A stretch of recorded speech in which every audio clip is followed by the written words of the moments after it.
We just got back from New York, and the show was really wonderful.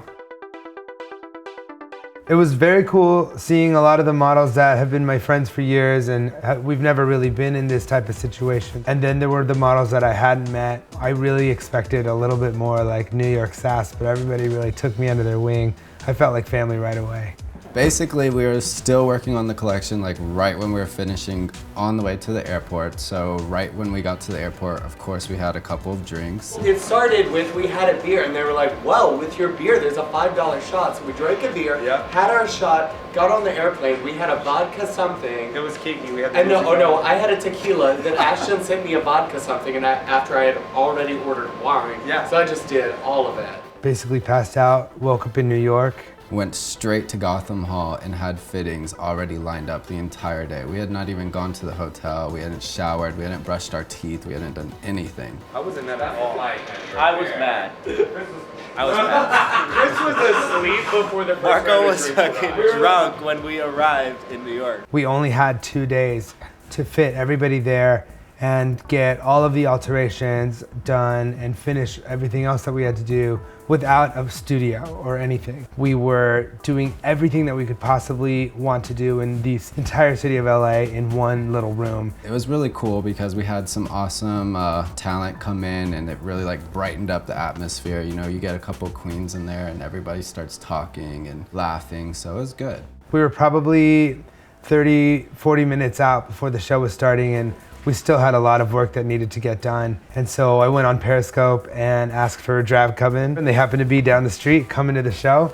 So I ran upstairs, snuck them backstage, and they helped us throughout the whole show. The energy backstage was palpable. Everybody was just completely engaged in making sure that everything was together. We worked so far up to the line that we had to do our only run-through downstairs in the hallway, just kind of count out 70 feet and hope that we got it right. As difficult and frustrating as that was at times, it also felt, you know, very old school and very cool to be like down there with all of your friends, models, drag coven, people that came with us from LA, on our hands and knees, putting the rest of these pieces together with, you know, minutes to spare. They actually started the show while we were still working on Miss Fame's hymn and Ryan Burke's hymn, so they could walk the stage.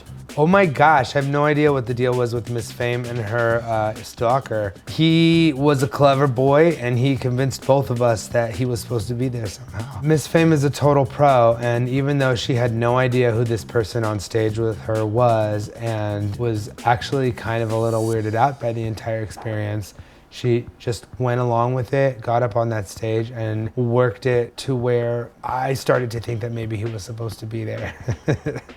I just remember looking on the monitor and I was just like, wait, no, this like totally is not even happening right now. All of the attention is like just derived to the other individual instead of Miss Fame. Kind of sucked for some of the team, you know.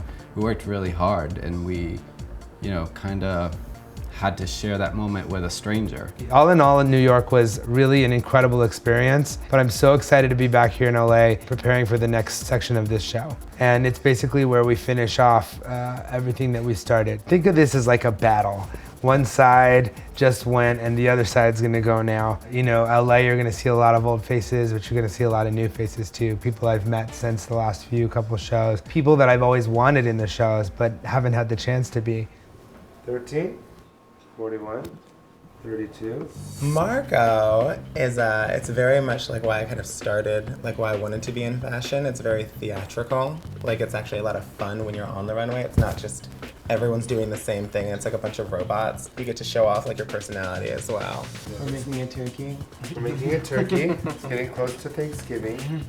I'm gonna model like I wanted to, like when I was a kid. There's a difference between like bad bitch walking and just basic. Yay! I'm gonna make you something so ugly. Yay! You know I wear ugly well. My name is Misty Violet. Misty is the dumbest bitch. She's the valedictorian of nothing. She's pretty, but that's pretty much all she's got going for her. She's real dumb. I was laughing at side waist. Sounds like my nana saying sideways. Sideways. Sideways. Sideways baloney. Ponte de side waist. First of all, I don't know who this gorgeous being is, but I would love to work with her. We got Mayhem. That's my sister. She's the queen of the side-eye. I love Mayhem. Come on, crooked ass.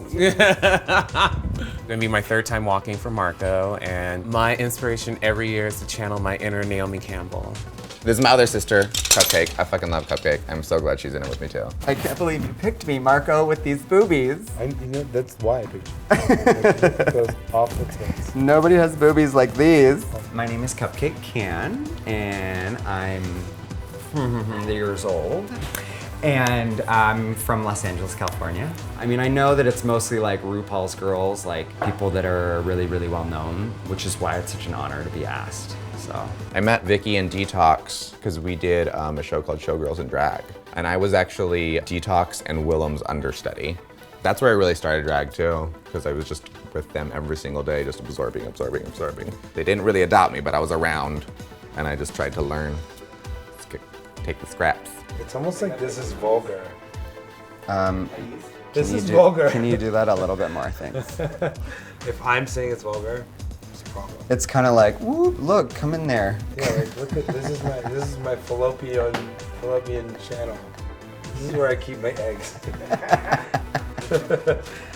The only thing that I'm worried about is that coming back from being in New York for 2 weeks, I've really let the actual business of Marco Marco slide a little bit. So I have to get back on a ton of orders, make sure that everything that I'm already working on here at the studio is up to par, basically finish my homework before I get to go play. It's time to catch up on like a lot of our orders. We have a few wholesale accounts that really need some attention, so I'm focusing on the underwear production, trying to get everything in the right place so we can start the new collection and not have to worry about the other side of Marco Marco. New York, thank you so much. I had the best time. I cannot wait to come inside you again. But now I'm back in LA and I'm ready to slay. And don't forget to subscribe to WOW Presents.